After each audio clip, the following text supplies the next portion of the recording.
এইটা কি জানো? কার্ডবোর্ড দিয়ে বানিয়েছি। বিশ্বাস হচ্ছে না? একটু অপেক্ষা করো। এই সাধারণ কার্ডবোর্ডটা দেখছো?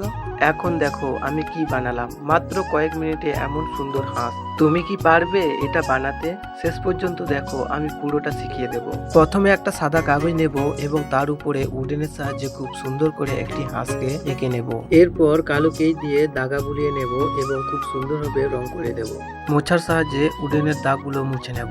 এবার একটা কার্ডবোর্ডের উপরে আটা লাগিয়ে নেব। এরপর আঁকা হাঁসটাকে খুব সুন্দরভাবে কার্ডবোর্ডের সাথে চিটিয়ে দেব। এবার কাঁচির সাহায্যে কেটে নেব। এরপর একটা কাগজকে দুভাগে কেটে নেব। এবার কাগজটাকে খুব সুন্দরভাবে ফোল্ড করে নেব। এবার আটার সাহায্যে হাঁসের ডানাটাকে খুব সুন্দরভাবে লাগিয়ে নেব। এবার একটা কার্ডবোর্ডকে গোল করে খুব সুন্দরভাবে কাঁচির সাহায্যে কেটে নেব। এবার এটাকে ফোল্ড করে নেব। এবার ফোল্ডিং করা কার্ডবোর্ডের উপরে আটা লাগিয়ে দেব এবং তার উপরে খুব সুন্দরভাবে হাঁসটাকে চিটিয়ে দেব। বাকি অংশটা কাঁচির সাহায্যে কেটে ফেলে দেব। ভিডিও ভালো লাগলে লাইক করবে, শেয়ার করবে এন্ড সাবস্ক্রাইব করবে। দেখা হচ্ছে পরের ভিডিও। ততক্ষণে সকলে ভালো থেকো, সুস্থ থেকো।